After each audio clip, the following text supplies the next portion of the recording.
ry amina manala rehetra amin'ny tompo ampitombono anareo ane ny fahasoavana sy ny fiadanana amin'ny fahalalana tsara n'Andriamanitra ray sy Jesoa Kristy tompontsika. Amen. Asaina hitsangana ny fiangonana nde hirahira hiazakazaka masina isika.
Aladi faharoa ambin'ny folo manaraka ny Trinité fandaharana fampivavahana amin'ny endriny voalohany amin'ny tobitsy FJKM no anarahantsika izao fanompoam-pivavahana izao.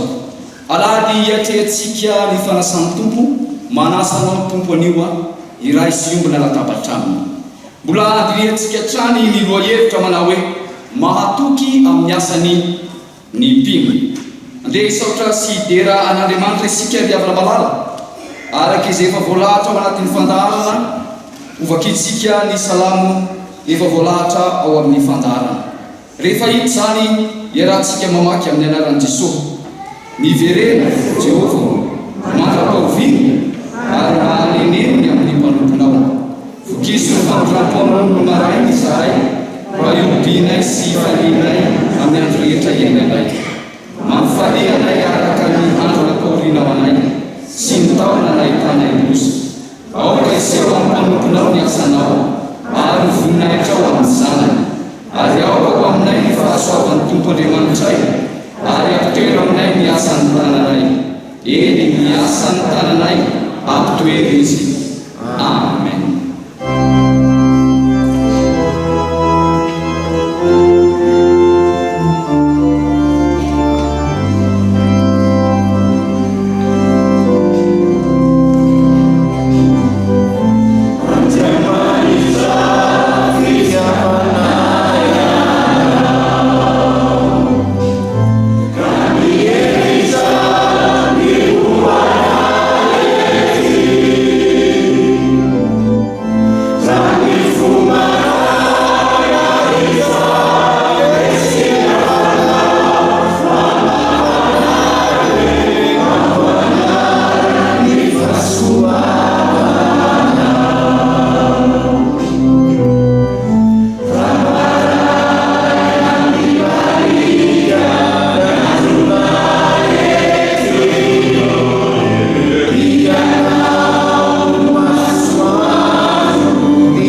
sy mankalaza manome voninahitra ny anaranao zahay ry Andriamanitra ray zanaka fanahy masonao fa Andriamanitra ambony Andriamanitra rehetra ianao ary mpanjaka ny mpanjaka tompony tompo Andriamanitra be voninahitra anao hatramin'ny taloha indrindra ary ankehitriny ary mandrakizay izany voninahitra izany misaotra anao zahay Andriamanitra noho ny fitiavanao anay noho ny amin'ny famoram-ponao tsy lany rivotra mamindra fo amin'ny taranakarivo mandimby ary misitraka izany zahay misaotra anao izay fa Andriamanitra fitiavana ianao ka mitaridalana anay mandrakariva momba anay mitantana anay manome anay fahavelomana ary manome anay fiainana ka mbola afaka mijoro amin'ny tany ny tongotray ny androm-pisinay Andriamanitra ny androm-pahavelomanay dia noentinay anomezanay voninahitra ny anaranao ka raha misy ny laza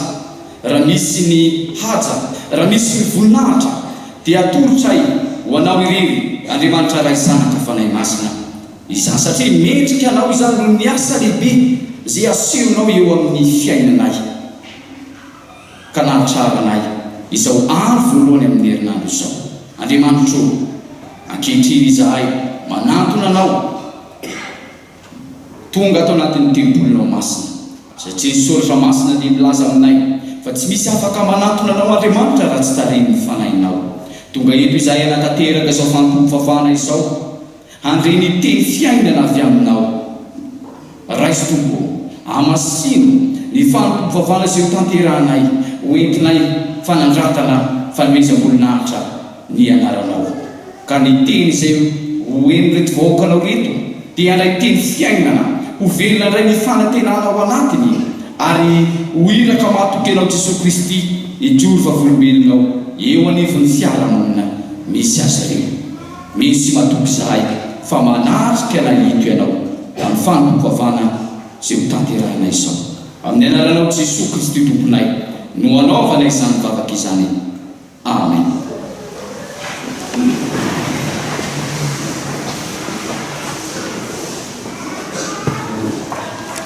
Ry avana malala enoy amin'ny fanajana ny sitrapon'Andriamanitra manambara antsika araka izay raketa ny soratra masinazy ny anaran'i Jesosy masotoa manolotra ny tenanao an'Andriamanitra olona voazatoetra dia piasa tsy mahazo henatra mizara tsara ny tenin'ny fahamarinana amen.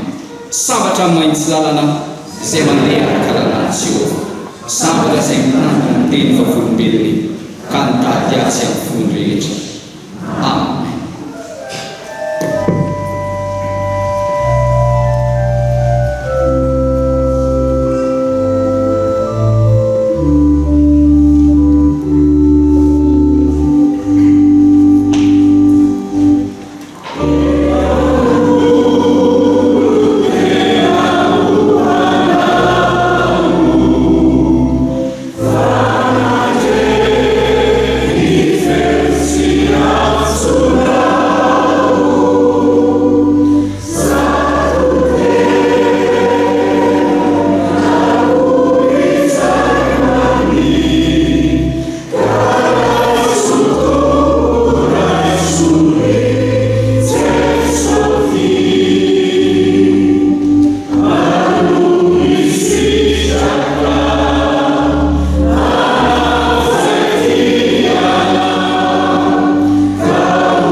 Havana malala tsy nahatanteraka izany sitrapon'Andriamanitra izany isika ka aoka isika anatona ny tompo iaiky ny fahotantsika eo anatrehany ivavaka isika.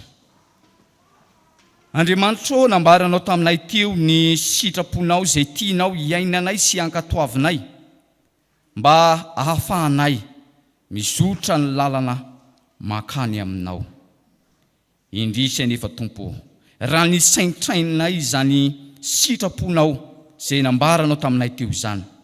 Dia izahay dia mpiasa mitafikenatra, tsy mizara tsara ny teny fahamarinana. Matsiaro izahay fa na tsy natateraka izany sitraponao izany. Indreto izahay manondrika ny lohanay menatra sy mangay ahy izahay. Raha mandinika ny fahalehibiazanao, mandinika ny fahamasinanao, mandinika ny voninahitrao, nanososo ny voninahitrao izahay. Indraindray ane Tompo, dia noho ny anay kristiana no hitenenan-dratsy ny anaranao, anamavony jentilisa ny anaranao, mifona aminao izahay. Andriamanitro, mamela heloka. Andriamanitro, mamonjy anay, afao amin'ny tsy tanterahanay izahay, vonjeo ao anatin'ny fahotana izahay. Fa tsisy marina na dia ray akory aza izahay rehetra izao. Raha ny rainao izahay natanteraka ny asanao, tsy mba niasa tamin'ny fitiavana izahay, fa nataonay araka n'izay itiavanay azy, ny fanaovanay ny asanao. Menatra izahay, miandraandra eo masinao ny fahotana zay rehetra nataonay. Tsy mpanompo mahatoky izahay, satria ny andraikitra zay nankinao taminay dia tsy tanterakay, tsy vitanay izany, fa lozanay manao zavatra hafa. Tsy nanao lara-pahamena ny fanaovana ny sitraponao izahay, fa madihana ny asa ny sitraponao eo amin'ny fiainanay. Fa tia amin'ny teny izahay, fa tsy mahay manatanteraka. Tompo, mamela ny elokay, mamindrafo aminay. Aza jerenao Tompo ny fahotanay sy ny ratsy vitanay, fa jereo amin'ny indrafonao izahay. Matoky izahay fa Andriamanitra fitiavana, ilay Andriamanitra ivavahanay, ka mamindrafo sy miantra ho an'izay rehetra miaiky ny tsy fahatanterahany. Amin'ny anaranao Jesosy Kristy Tompo no anaovana izany vavaka izany. Amen.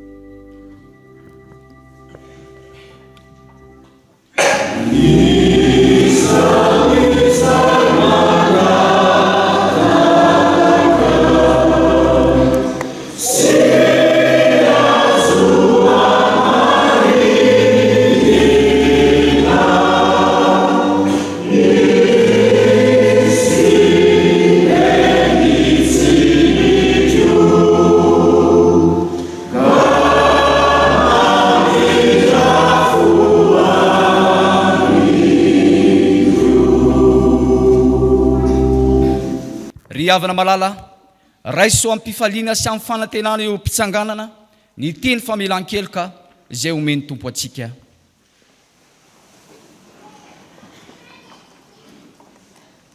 Hoy ny soratra masina, tsy mandahateny mandrakariva izy na mitahiry fahatezerana mandrakizay, tsy mba manao amintsika araka ny fahotantsika izy na mamaly atsika araka ny helontsika, fa tahaka ny avony lanitra ambony tany no habeny famindrampony amin'izay matahotra azy. Amen. Ko ambara ary havana malala fa voavela ny elokareo noho ny anaran'i Jesosy Kristy Tompo miderany Tompo. Amen. Sambatra ny olona izay voavela ny elony sy voasarina ny fahotana. Sambatra ny olona izay tsy sain'i Jehovah eloka ary tsy misy fitaka ny fanahany. Amen.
Voavela eloka riavana dia say mijoro sy manambara ny finoany dia raha tsika miombona zao ny fanekempinoana araka ireo vavolombelona nahita maso any Jesosy Kristy. Fanekempinoana fahefatra manao hoe manambara ny finoantsika any Jesosy Kristy isika dia araka ny teny Jaona mpanao batisa hoe indro ny zanak'ondry Andriamanitra izay manaisitra ny fahotany zao tontolo zao, sy araka ny teny nataony Andrea hoe efa nahita ny Mesia izahay, sy araka ny teny nataony Natanaela hoe Rabi, ianao ny zanak'Andriamanitra, ianao ny mpanjakan'ny Israely, sy araka ny teny nataony Samaritana hoe ny tena nainina ndre ka fantatray fa izy tokoa mpamonjy zao tontolo zao, sy araka ny teny nataony Petera hoe ianao ny Kristy zanak'Andriamanitra velona, ianao manana teny fiainana mandrakizay, ary araka ny teny nataony Tomasy hoe tompoko sy Andriamanitra. Amen. Amerina miaraka-tsika rehetra amin'ny anaran'i Jesosy Kristy avana malala tonga eo amin'ny fotoana natanterana ny fifampitondràna isika dia loza zanatsika izay nahavita ny fanamasina ny fanambadiana dia saina hiakatra ty androna ianareo hoara-bain'ny fiangonana ary anoran'ny fiangonana ihany koa ny tenin'Andriamanitra ho anareo mangataka feon-java-maneno avy amin'ny mpitendry mandra-piakaran'izy ireo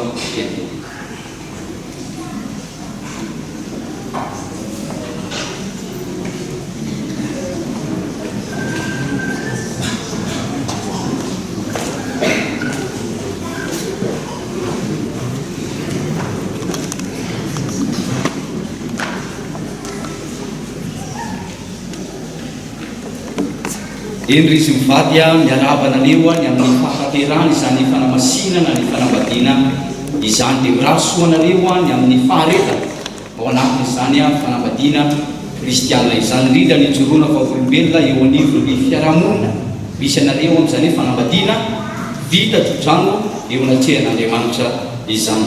Araka izany dia manolotra anareo ny fiangonana ny tenin'Andriamanitra ilay tsy mety maty, ilay tsy mety moa, tsy mety loha, ilay loharano namorenanareo izany fanambadiana izany.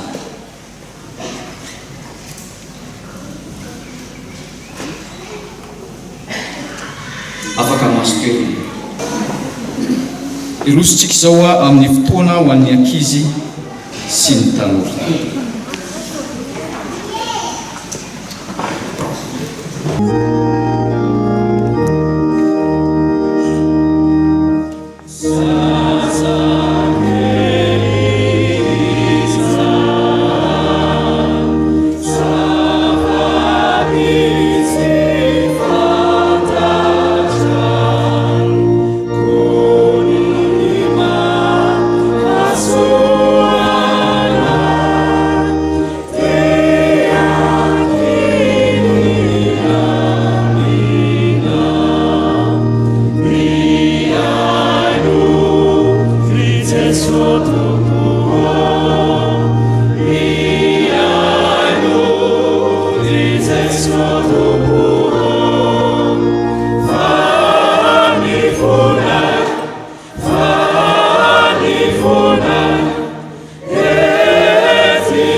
Faly miarabany ankizy sy tanora rehetra natratra izao andro anio izao. Ndery ankizy sy tanora ivavaka isika. Jesosy, ianao dia tia ny ankizy sy ny tanora satria ianao efa miteny avelao ny zaza nantona ary aza rarana fa antoazy ny fanjakan'ny lanitra. Manana anjara avy aminao ireto ankizy sy tanora reto amin'ity anio ity. Ka mitenena Jesosy araka ny fombanao fa efa voninkaina reto mpanomponao ary ny fanainao masina Jesosy hitarika reto ankizy sy tanora reto andraisan'izy ireo afatra, hitondran'izy ireo ny fiainan'izy ireo ho araka ny sitraponao. Amin'ny anaran'i Jesosy no anaovana mivavaka. Amen. Ny soratra masina ary ankizy sy tanora no akaitsika afatra amin'ity anio ity dia ao amin'ny Timoty. Timoty faharoa, toko faharoa, ny andininy fahafito. Epistily ho an'ny Timoty faharoa, toko faharoa, ny andininy fahafito. Rehefa hita zany iarahantsika mamaky amin'ny anaran'i Jesosy, dinio izay lazaiko fa omeny tombo fahazavan-tsaina amin'ny zavatra rehetra ianao. amen.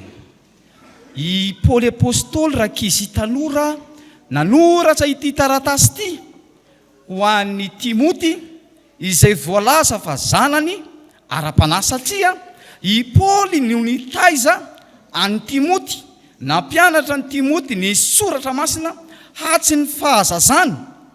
Ary izao moa Timoty amin'ny Timoty toko faharoa ity mitondra fiangonana any Efeso. Zany hoe nanomboka tamin'ny fahazazany zany dia nampianarina soratra masina i Timoty.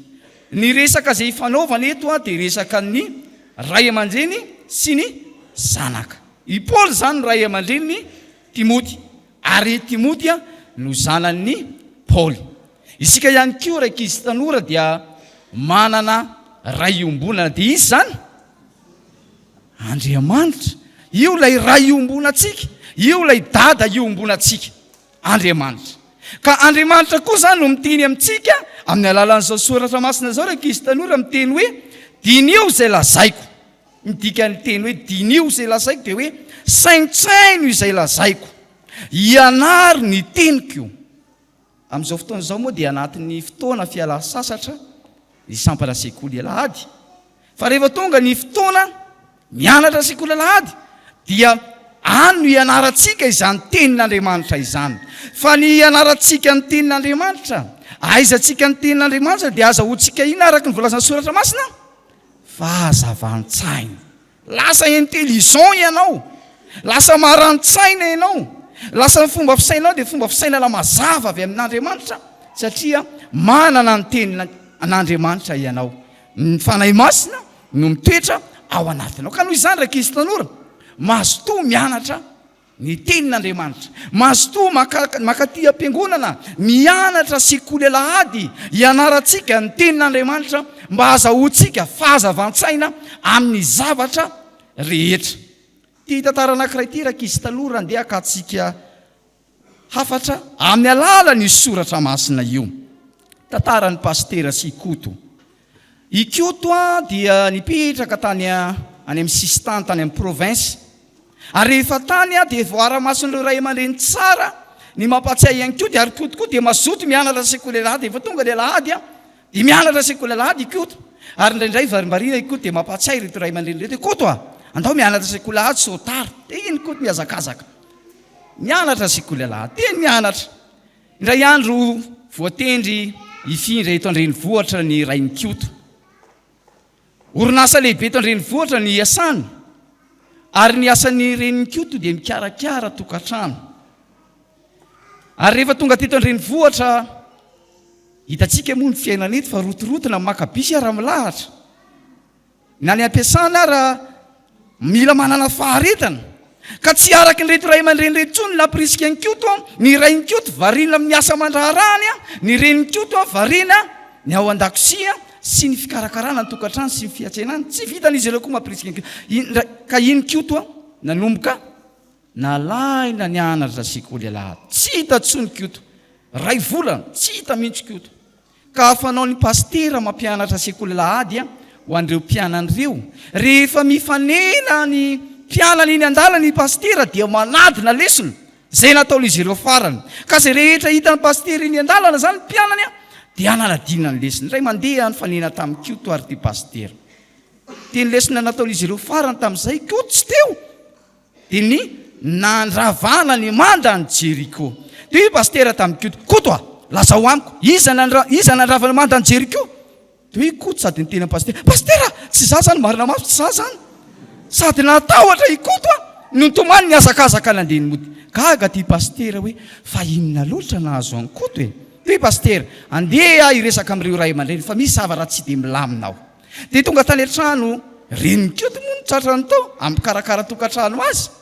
Dia nanontany an'ny renin'ny Koto izy, zany renin'ny Koto fa tonga ty aminao fa anontany zavatra momba ny Koto. Iny zany pastera. Nanontany an'ny Koto teny andalana hoe Koto alazao iza nandrodany manda ny Jeriko? Dia hoy Koto tsy za zany pastera, tsy za zany, sady nitomany izy niazakazaka. Ka izany no natonga avoka ty aminao. Inona mahatonga ny Koto milaza ny zavatra zany? Dia renin'ny Koto, pastera, io zanako tsy mba mandangy. Rehefa niteny hoe tsy nanao an'izany, tsy nandrava an'izany izy. Gaga ty pastera sady nalahelo hay ty reny koa tsy mahalala soratra masina ihany ko ty hoe paster aleo atao resa-dela izy ty hoany amin'ny rainkoto de tonga tany ampiasana rainkoto anatin'ny asa mafy ny tonga paster manao le pastera tonga so anao inona ny atondinao paster zany rainkoto fa tonga tany amin'ny koto fa nina zay mikoto de niteny aho hoe iza koto no narodana mandany jeriko de niteny koto hoe za zany pastera sady nitomany ny azakazaka de tonga tany antranonareo a iresaka aminareo fa nyrenikoto moa tonga tao de nivaly teny renikoto de hoe io zany koa pastera tsy mba mandaingy rehefa niteny izy hoe tsy nanao an'izany de tsy nanao an'izany ka izany nakanesako aty aminao de hoe renikoto zany ve pastera no akanesanao ty amiko zao nisy pastera mbola be deaibe zao ny asako a fa ataovy de vy manangana zany mandy zany fa avokako ny vola vitatsika manangana an'izany kaga sady lalahelo mafy ty pastera fa irety fianakaviana reky tsy mahalala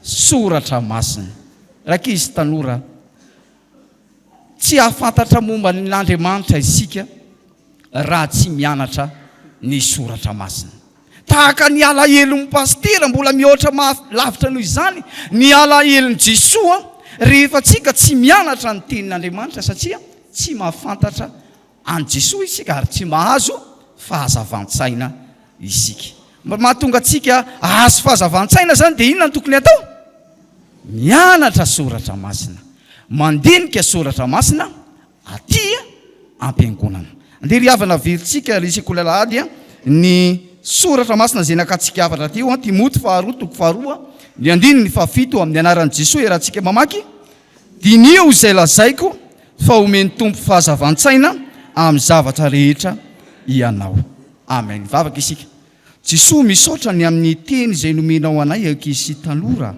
zay mampirisika anay hianatra ny teninao mba ahaizanay ny mombanao Andriamanitra ary ahazonay fahazavan-tsaina avy aminao manaiky izay ho tarin'ny fanainao masina hianatra sy handinika ny teninao amin'ny anaranao Jesoa nanaovana mivavaka amen.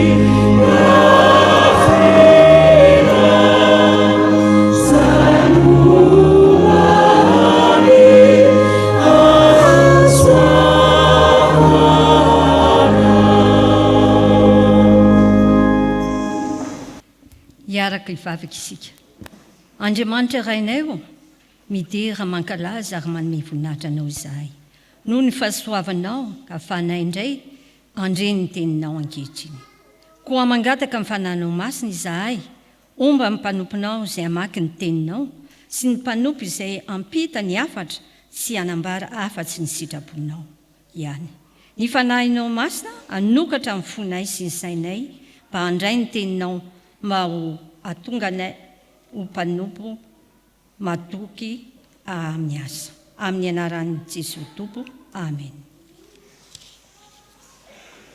Hiaraka maky sy hiaino ny soratra masina isika ao amin'ny fanekena taloha boky Nehemia 7 andininy 1 ka hatramin'ny 7. Rehefa hita dia ho vakiana amin'ny anaran'ny Tompo. Ary noho ny vita ny manda ka voalatsako ny lela vavahady sady voatendry ny mpiandry varavarana sy ny mpihira ary ny levita dia notendreko anany ralago sy anany ahy lehibe ny tao an-dapa hitandrina ny Jerosalema fa lehilahy matoky izy sady matahotra an'Andriamanitra mihoatra ny maro koa hoy izao tamin'ireo aza velovoana ny vavahadin'i Jerosalema mandra-pahafana ny andro ary raha mbola mijanona eo ny mpiambina dia aoka rindrina amin'ny varavarana ka hidinareo ary manindry mpiambina avy amin'izay monina ato Jerosalema ihany samy eo amin'ny fiambenany avy dia samy eo amin'ny tandrifiny tranony avy.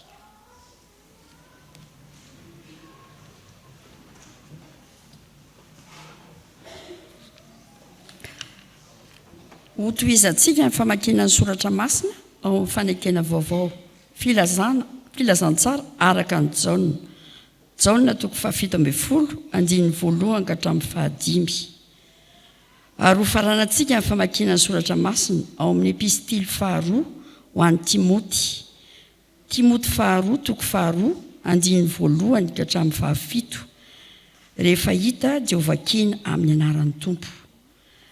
Rehefa nolazain'i Jesosy izany teny izany dia nanandratra ny masony ho amin'ny lanitra izy ka nanao hoe: Ray tonga ny fotoana mankalazany zanakao mba hankalazany ny zanakao anao, araka nanomezanao azy fahefana amin'ny nofo rehetra mba hanome fiainana mandrakizay ho an'izay rehetra nomena azy. Ary izao ny fiainana mandrakizay dia ny mampifantatra anao, izay Andriamanitra tokana sady marina, sy Jesosy Kristy izay efa nirainao. Izao efa nankalazanao tetỳ ambonin'ny tany, vitako ny asa nomenao ahy ataoko. Ary ankehitriny raha mankalaza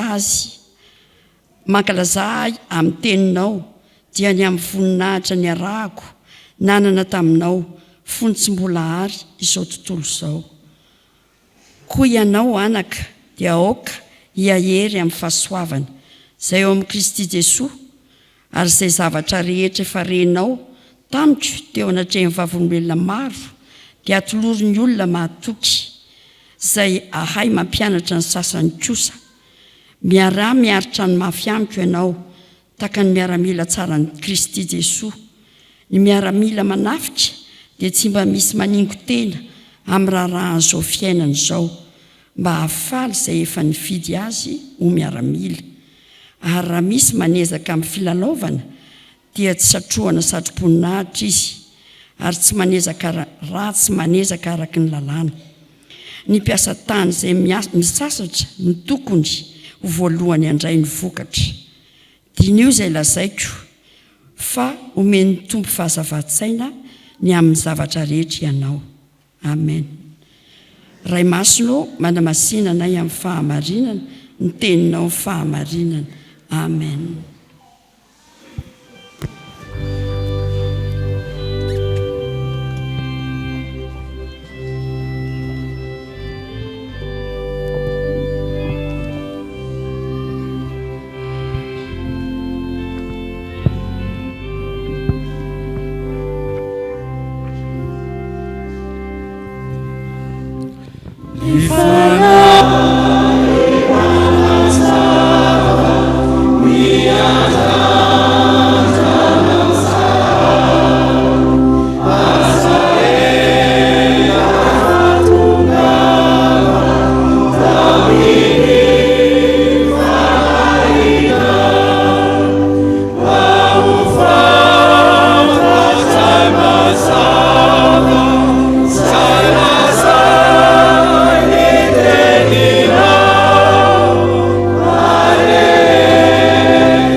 Napaka ao amponareo riavana malala ny fiadanany Jesoa Kristy tompontsika.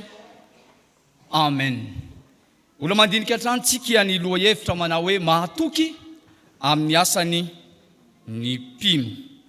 Ny filazantsara ny Jaona toko 7:10 ny andininy voalohany ka hatramin'ny 5. no aoka ivelatra eo ambany masitsika fa avy amin'izany no akatsika afatra avy amin'Andriamanitra amin'ity anio ity. Anisany ady hevitra eo amin'ny samy teolojianina ny hoe raha iresaka momba an'Andriamanitra dia inona ny tena tsara resana misimisy kokoa. Le maha-izy azy an'Andriamanitra ve? Izany ve ny tena tsara resana? Le maha-izy azy an'Andriamanitra, le Andriamanitra be voninahitra, le Andriamanitra pahary, izany ve ny tena tsara resana? Sa ilay asan'Andriamanitra manokana eo amin'ny fiainantsika, ilay Andriamanitra mitahy, le Andriamanitra manome fahasoavana, le Andriamanitra manome fanasitranana, izany ve ny tena tsara resana? Izany mbola ady hevitra eo amin'ny samy teolojianina. Ho an'i Jean Calvin sy Martin Luther dia miivo amin'Andriamanitra izy. Aleo lay maha-izy azy an'Andriamanitra, io ny tena tsara resana. Le Andriamanitra pahary, le Andriamanitra be voninahitra, io ny tsara resana. Rao dia tahako n'io. Fa amin'ireo mpanao evangelika taty aoriana dia aleo le asan'i Jesosy mihitsy rangano resana. Le Andriamanitra mikarakara, le Andriamanitra mitahy, le Andriamanitra manome fiadanana, zany tsara resana. Fa raha ny hevitry ny Jaona manokana no antaniny dia izao, tsy afa-misaraka ireo.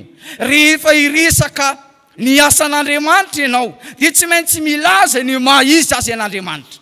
Rehefa ilaza ny asa vitan'i Jesosy ianao dia tsy maintsy milaza ny maha-izy azy an'i Jesosy, lay be voninahitra. Sao ry havana malala no afatra omeny tompo atsika amin'ity anio ity. Ny lohahevitra izay dinitsika dia hoe mahatoky amin'ny asany ny mpino. Ka raha tarafina amin'izao filazantsaran'ny Jaona izao, ny filazantsaran'ny Jaona ny zavakendreny dia izao: ny noan'ny olona mamaky ny filazantsaran'ny Jaona fa i Jesosy no Andriamanitra, Jesosy no zanak'Andriamanitra, Jesosy no iraka ny rain'Andriamanitra. Ka raha tarafina amin'ny lohahevitra atsika dia hoe iraka mahatoky. Inona ny antom-pisiany ny iraka mahatoky? Inona ny antom-pisiany ny iraka mahatoky? Ny antom-pisiany ny iraka mahatoky, ny raina hitondra fiainana. Izany no afatra voalohany omen'Andriamanitra atsika amin'ity anio ity. Ny antom-pisiany ny iraka mahatoky dia iraina hitondra fiainana. Eo amin'ny andinin'ny faharoa sy ny fahatelo ry havana malala no ahitantsika izany. Jesosy no milaza fa nomen'Andriamanitra fahefana amin'ny nofo rehetra mba hanomezan'i Jesosy fiainana mandrakizay ho an'ny olona izay rehetra mino azy sy izay rehetra nomen'Andriamanitra azy. Ny nahatongavan'i Jesosy teto amin'izao tontolo izao dia hanafaka anao, hanafaka atsika ao anatin'ny fahafatesana, vokatsy ny fahotana, fa hanome atsika ihany kosa izany fiainana mandrakizay izany. Ny fiainana izay omeny Jesosy eto dia tsy fiainana tahaka ny eto amin'izao tontolo izao izay mandalo ihany, fa fiainana maharitra mandrakizay. Izany no fiainana ampanantenan'i Jesosy. Ny fanomezana fiainana dia izao no hevitry ny tanteny izany. Avy amin'ny foteny hoe aina. Izany ny foteny hoe fiainana, aina. Izany hoe Jesosy manome aina, Jesosy mamelona. Isika noho ny fahotana niditra teo amin'ny zanak'olombelona dia ny vokatra azontsika dia ny fahafatesana. Etsankilany kosa nefa Jesosy tsy mamela atsika hiaina ao anatin'izany fahafatesana izany. Tafalatsaka ao anatin'ny fahafatesana no niota, fa mamelona atsika Jesosy manome atsika izany fiainana izany. Izao voalazan'ny soratra masina.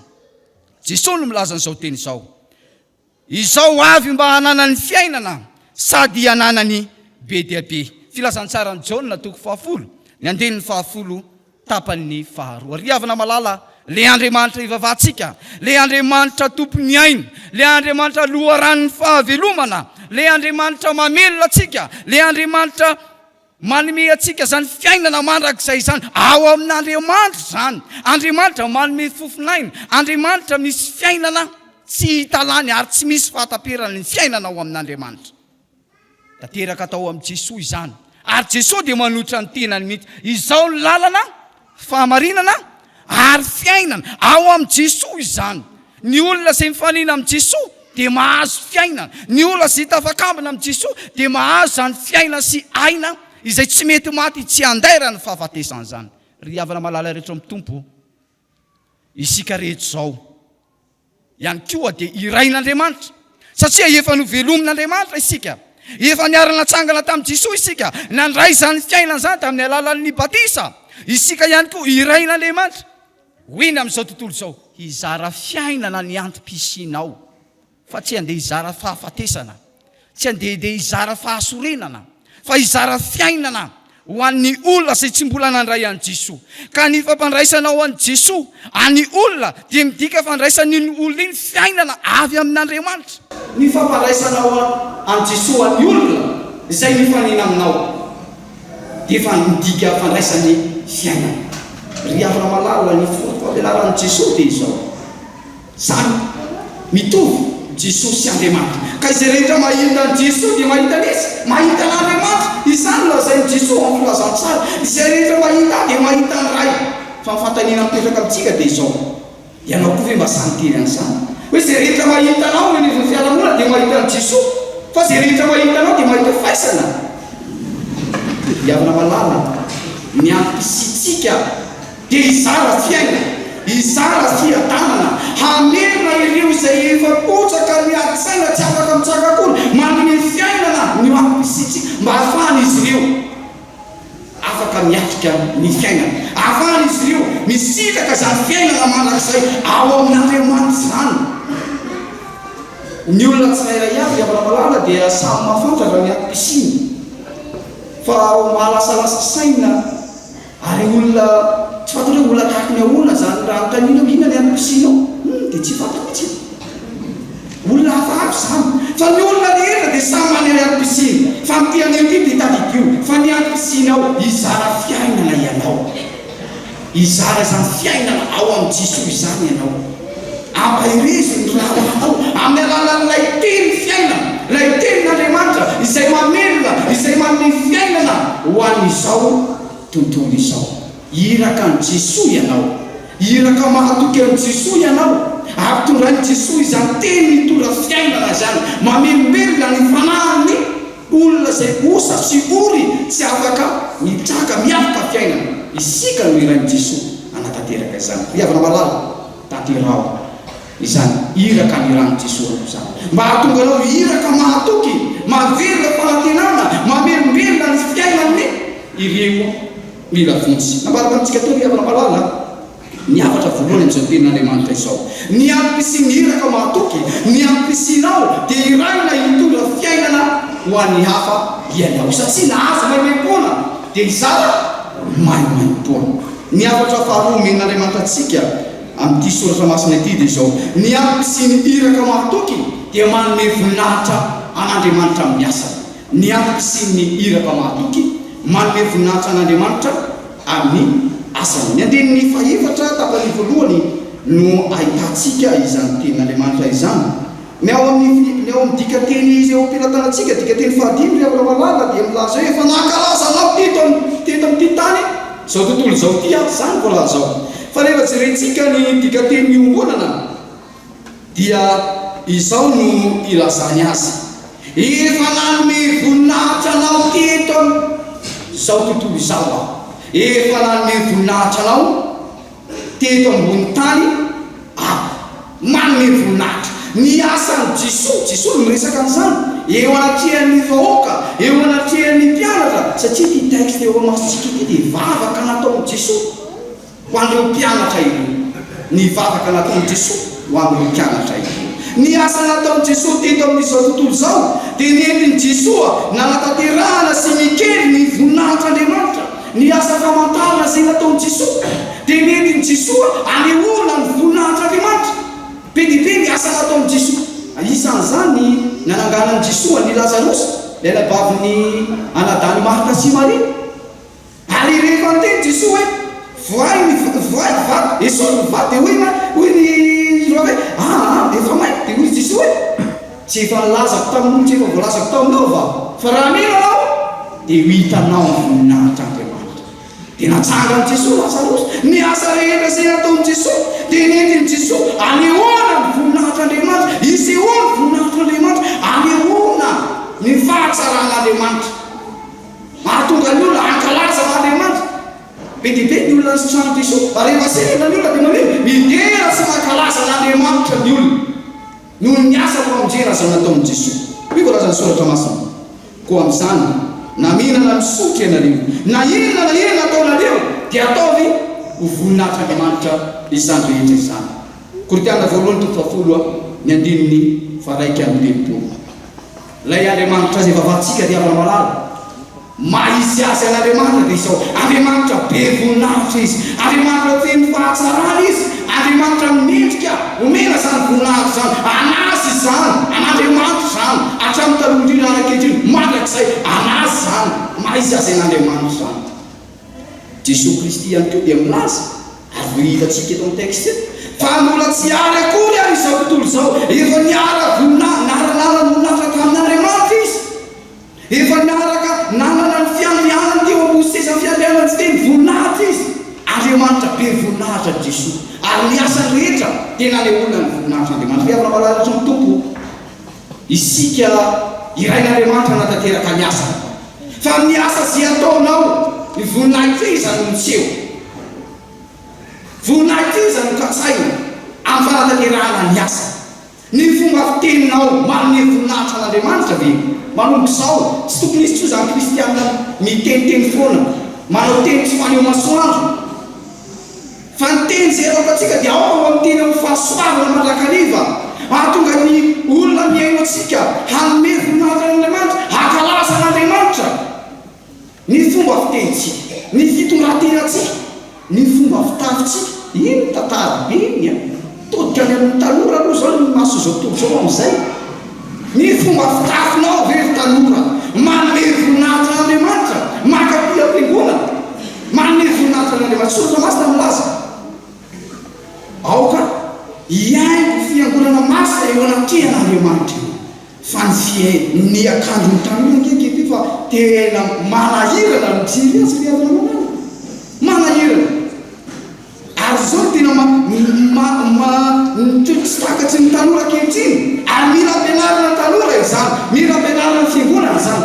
Misy tsy tanora ihany efa misy olon-dehibe mbola manao tahaka izany tsy fantatry hoe iny salamatsaina tsara ve fa dia mbola manaraka ny ataon'ny tanora efa olon-dehibe efa manan-tsara ary mahagaga ny avana malady izao zavatra tsy tsapany olona manao hoe fitady hafahafa reny izao ny zavatra tsy tsapany. Fomba fiasan'ny Satana dia izao ny zavatra nataon'Andriamanitra io ihany ny mody hovany ny mody amboarimboary mba hisy tomany ianao. Zany fomba fiasan'ny Satana zany io zavatra namboarin'Andriamanitra io ihany. Andriamanitra namorona ny olona lasy vavy dia ina natao Satana lasa milavaka amin'ny vavy tsy manino io vavy samy vavy tsy manino io ihany no amboarimboary. Jereo ny boky baibolinareo dia avana malala ny ao amin'ny Genesis toko fahatelo, Genesis toko fahatelo ny andininy faraika amby roapolo, Genesis toko fahatelo ny andininy faraika amby roapolo. Ny zavatra nataon'Andriamanitra io ihany no mody amboarimboary Satana hisotomana ianao hisarina ianao mahatonga anao voafaritra ao anatin'izany fakapanahy izany. Genesis toko fahatelo andininy faraika amby roapolo iarahantsika mamaky zany amin'ny anaran'i Jesosy. Ary Jehovah Andriamanitra nanao akanjo ohatra ny Adama sy ny vadiny ka anampy akanjo azy. Izao ny fandeha ny tantara io rehefa mbola tsy tafiditra fahotana ny jina ngeny izy ny vady tsy nalala elana nge izy ny vady fa ilany nanakina ny zavatra mahamenatra ny voninahitra Andriamanitra zany nanakina ka tsy nalala menatra izy ny voninahitra Andriamanitra no nanakina fa rehefa tafiditra ny fahotana dia tonga ny menatra miafiny satria miseho avokoa ny zavatra mahamenatra rehetra na izy ny vady ary ny fakamenatra satria tafiditra ny fahotana miafina n'Andriamanitra izy. Dia hitantsika fa mbola Andriamanitra mbola manino misahirana mikalakala mampitafy ho an'ireto mpivady izay tsy mitafy reto. Dia ny zavatra ataon'ny Satana dia izao ianao ilay mitafy somatsara avy any iny apekapekana Satana iny na ny vehivavy na ny mahagaga dia izao mifampitositona ny fiakanjo lehilahy sy vehivavy na ny vehivavy miakatra na ny avalina ny ambony minisiko sy zemofo araky ny anarana zay koa dia zemofo tokoa miakatra na ny lalana iny mimirina dia miseho ilay zavatra mahamenatra ary io na moa rehefa mijery iny an-dalana dia ino ny antson'olona azy ino atara engany mba tsy hisy tanora kristianina ho adala atao anatin'izao fitandremana izao fa tanora kristiana mahay manome voninahitra n'Andriamanitra amin'ny alalan'ny fiteny amin'ny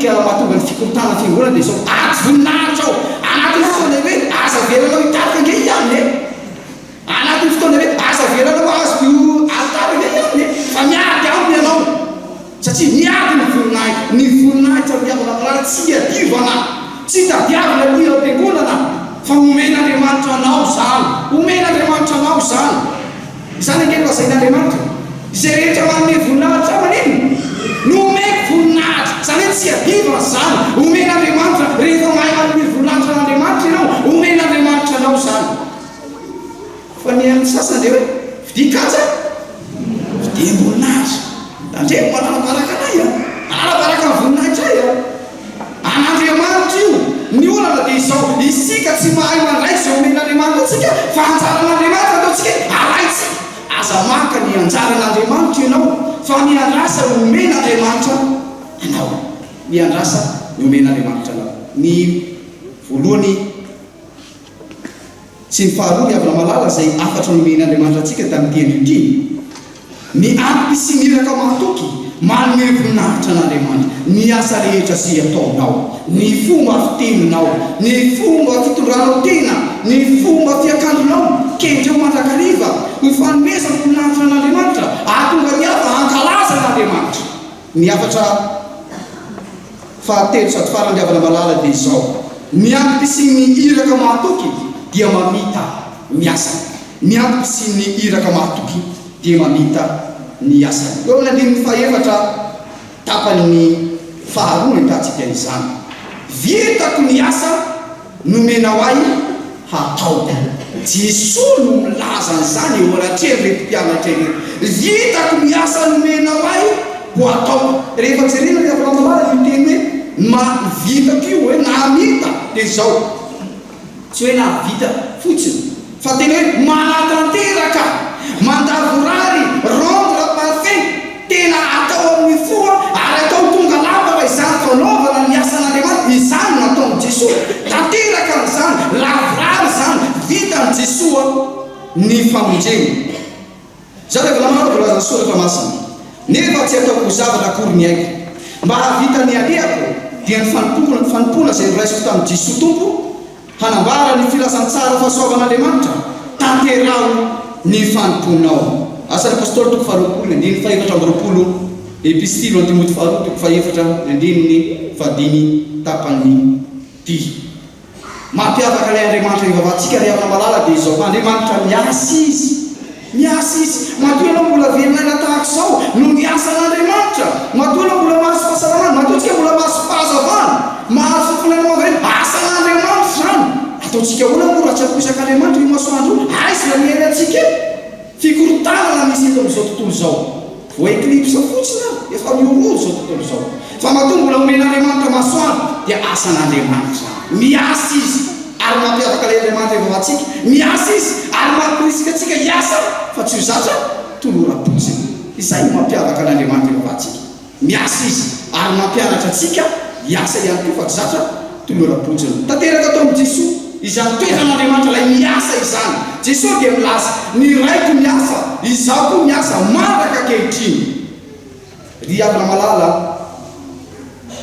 isika rehetra ihany koa dia irain'Andriamanitra anao zany asa izany fa tsy petrapetra-potsiny tsy ary mafana taplapon eo fotsiny tsy voafefiny ty rindrina nakevana ty fotsiny fa ndeha hiasa eo anivon'ny fiarahamonina hitory ny filazantsara ary tsy hoe hiasa ihany fa tena hanatanteraka handavorary hanao ny asan'Andriamanitra ho tonga lafatra na dia fantatra hoe miatra manaina ary zany anao lara-panena zany asan'Andriamanitra zany izany miampisinao fantan'i Jesosy tsaka ke fa tsy mety hofatsino amin'ny azo fijaliana izy ary mbola nanafisin'i Jesosy izany teniny zany eto amin'ny tera hoe rehefa tonga teo amin'ny azo fijaliana izy ary teny fity zay lazain'i Jesosy farany dia hoe vita manambara izany fa vita sy tanteraka lavorary namonjeny Jesosy anao efa vonjeny Jesosy ianao efa voavonjy ianao ary zany fotosainantsika réformé protestante dia izao miasa itsika satria voavonjy zany toy teny pastera tamin'ny mariky ny olom-boavonjy ny asa zay ataotsika ny episiteloan'ny Jakoba rehefa namalala dia manisingizina zany mariky ny finoana raha tsy misy asa ny finoana ao dia asehoa amin'ny asa anaovanao ny asan'Andriamanitra ka ka na nisy manaramaso ianao dia miasa tsara ianao, raha na tsisy manaramaso ianao dia miasa tsara ianao. Mampahatsiaro an'ilay ray aman-drenitsika izay manao hoe rehefa hiasa miasa tsara, fa rehefa tsy hiasa mipetratsara. Ataovy tsara io asan'Andriamanitra io, tsy mila hoe arahamaso, tsy mila hoe eo ihana dia alao to metimety kokoa, tsy mila dokadoka avy amin'ny olo sika fa valy ty avy amin'Andriamanitra. Rehefa fantatsika hoe ity no asa ampanaovan'Andriamanitra, izany no ataovy lahara-pamehana ny fanaovana ny asan'Andriamanitra, arao atsaka sy andavana izany, fa izany no ampisinao. Nisy rangahy anankiray tompony mpanao école eto Antananarivo izy, mahay tsara zany fomba famezivezena code de la route zany, mahay tsara zany izy. Ary rehefa tonga eo amin'ny toerana anankiray izy dia nisy polisy moa io toerana io matetika. Io alitsika hoe io aloha miakatra eo ambaty vaky io sens unique io lalana io, midina ihany no azonao atao amin'iny fa tsy mahazo miakatra io ianao. Dia raha handeha eo Andohalo zany ianao dia tsy maintsy miodina amin'iny hôtely Urban iny, miodina zay vao tonga any. Dia hoy ty rahanahy ty rehefa tonga teo, tompony mpanao école eto Antananarivo, tsisy polisy nakaiza ny polisy atotsy eo. Alao rangahy mivaka amin'ity raha miakatra ty, iza moa mbola miodina any ambadika any. Vao miakatra anao zao, ay misy mpanao mofo sy kafe, ay le polisy ke sotro kafe tao. Vao nahita anazy ndraiky le polisy sady mitsoka sy frey, trano dia mijano. Ona rangahy ty, fangato tsy fantatao fa lalana sens unique io, fantako tsara ka. Fangato tsy hitanao io marika milaza fa tsy azo andehanana sens unique ty reo. Hitako tsara io marika io, fa ianao tsy hitako. Atsika amin'izany ka namanao, fa tsy manao asa ny tokony misy ny lehilahy anankiray ty. Fa raha teo zany le polisy miodina tany ambadika tary izy, fa rehefa tsy le polisy tsy mampanina azy miakatra amin'iny. Tahaka an'izany renena ataon'ny kristianina ny fanaovana ny asan'Andriamanitra. Rehefa tsy eo ny mpitandrina, atao tsara fa vita le asa. Rehefa ihany mpitandrina, atao tsara misy le asa. Riavana malala atsika anie tsy polisy voalerika ifanaramaso e. Fa Andriamanitra no mahita atsika manao ny asa izay ataovy ny fitiavana zany, tanterao amin'ny fo zany, ary ataovy tanteraka atsaka sy andavany, atotony ao ny ainao, ny hirinao, anaovanao ny asan'Andriamanitra. Riavana malala, raha fitinina ny afatra izay men'Andriamanitra atsika tamin'ity an'ity dia izao no afatra hoentsika mody a. Zaraitsika ny mpianakaviana, zaraitsika ny fiarahamonina misy atsika, ary ahafantarantsika ny ampisinao, ny ampisin'ny iraka mahatoky, ny ampisinao iraina hitora fiainana ianao. Zarao aloha hafa zany fiainana sy fiadanana izay efa nomeny Jesosy anao zany. Ny ampisinao dia anome voninahitra n'Andriamanitra amin'ny asa rehetra izay ataonao, ny fiteninao, ny fitondranao teny, ny fiakandronao, mahatonga ny olona iteran'Andriamanitra zany. Samy ka tena hoe kristiana, terana eo anao re Kristy. Ny ampisinao dia ny hanotanao miasa izay napetran'i Jesosy taminao. An'Andriamanitra ny voninahitra fa ny tenin'Andriamanitra hitoetrapetraka ho antsika. Amen.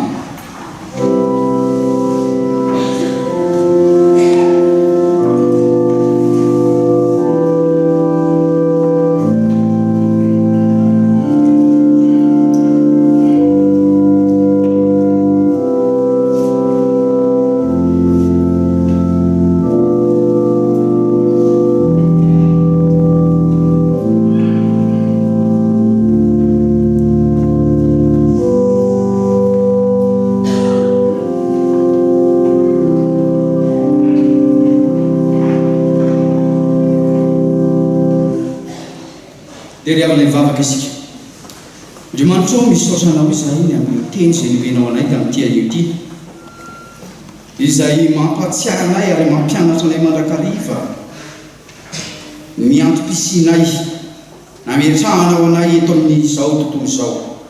Irainao hitora fiainana ho an'ny hafa izahay, ary niantopisianay ihany koa dia nanome voninahitra Andriamanitra amin'ny asa rehetra izay ataonay, ary niantopisiana ihany koa dia hamitanay ny asa izay nankinao taminay.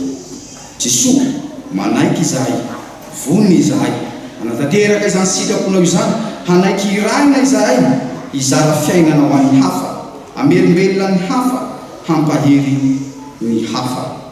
Ary anaiky izahay ny asa rehetra zay ataonay dia kendrenay tsy hitadiavanay voninahitra fa ho anao irery ihany ny voninahitra. Ary fanainao masina no angatanay, ameheranay, amitanay, handavirarinay ny asa zay efa nankinina mpaminay. Rehetra zay Jesosy voninahitra izany sivaponao izany misotra fa fantatray ankehitriny ny atom-pisinay fa tsy ololopona izahay fa manana tanjona ary manana zava-kehitriny.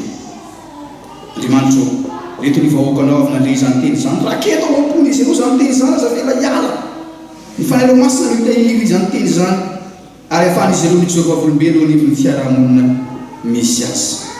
Mivavaka izay Andriamanitro ary misaotra anao ny amin'ny fitantanao diadokonao fataterahany ny recyclage pastoral manerana ny san'hevitsika ema tamin'ny toerana maro tanteraka izany. Misy nefa tafaverina amin'ny toerana zay ningany, misy mbola andalana ary misy ihany koa mbola miainga. Ianao ny tompony angatanay tarika azy ireo, omba azy ireo, hiaro azy amin'ny ratsy rehetra ka hatongavan'izy ireo amin'ny toerana izay leviany avy. Misaotra anao ihany koa izahay ny amin'ny fotoana zay omenao anay ahafahanay miara-miombona mivavaka eto ankehitriny. Mivavaka izahay ho an'ny kristiana rehetra ao anatin'izao fitandremana izao, miansa fivelomana zay hitanteran'izy ireo, izay ivoan'izy ireo isamaraina atoandro. Dia ianao ny tompo no anome hery, anome tanjaka azy ireo ary hitazy rehetra ataony ka na mivoaka izy na miditra ny tokantrano dia ombany fitahinao mandrakariva. Vavaka izay ho andreo zay tsy ao anatin'ny tsy fahasalamana na manatriketo na ny toeram-pitsaboana. Ianao tompo no angatanay hikasika ny taninao mahery, anafaka azy ireo, anala no arana retina rehetra fa raha ianao zanaka no anafaka dia ho afaka tokoa izy ireo. Vavaka izay Andriamanitro reo mpianakavin'ny finoana, mpianakavinay zay azo pahorina. Ianao tompo efa mampahery azy hatrany ary momba azy hatrany ary manome fanomeza toky azy ireo ianao fa tsy amela azy ireo kamboty ianao fa vetivety hamangy azy ireo ianao amin'ny alalan'ny fanainao masina mampahery azy, ampitsaka azy. Ary afatara fa tsy foana tsy akory ny fanantenany fa ny fanantenany dia efa miorona aminao Jesosy Kristy ilay efa nandesy ny fahafatesana. Vavaka izay Andriamanitro, ny firenenay fandriam-pahalemana feno fahalatsiana ny taninay. Ianao ny tompony angatanay, anome ny taninay ny fiadanana, ampitoetra ny fandriam-pahalemana ka hanana ny fiarahamonina filamina. Vavaka ao nreto mpianakavin'ny finoana reto izay iray iverina anivon'ny fiarahamonina, meo azy ny fanainao masina ary asa manan-kery ao aminy ahafahany mijova volombelonao tsy homenatra fa sahilaza ny fahatsaranao Andriamanitra. Vavaka izay mandray mandray mpitandrina anay izay mbola anatin'ny fialan-sasatra, ianao ny tompony ho an'ny fifaliana azy ao anatin'izany fotoana izany ary omenao hery ainga avao indray ahafahany andray ny asa zay efa nankinao taminy. Andriamanitro, marina ny tiana angatahana fa ianao efa malomana zay tsara lavitra ho anay na dia tsy mangataka akory ary izahay. Ka aminay tompo manakavana izany vavaka izany, mivavaka nampianarana anay manao hoe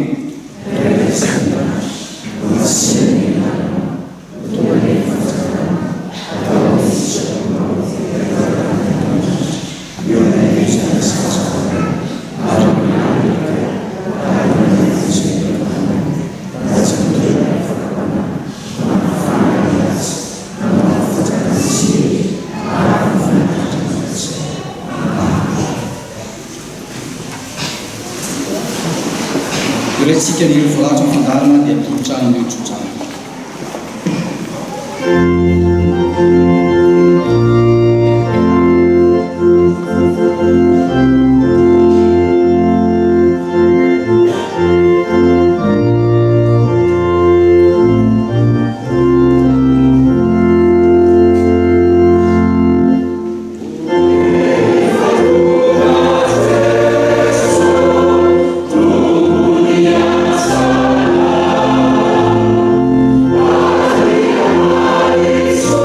Oh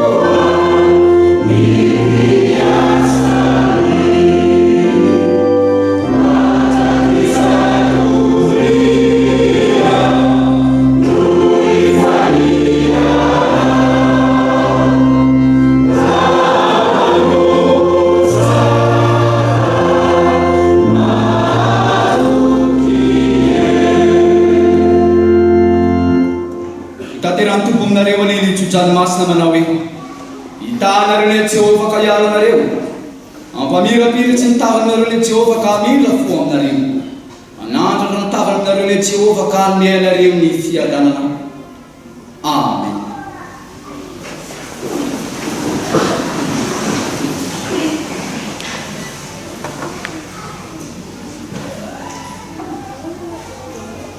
Ho an'Andriamanitra irery amin'ny voninahitra amin'ny anarana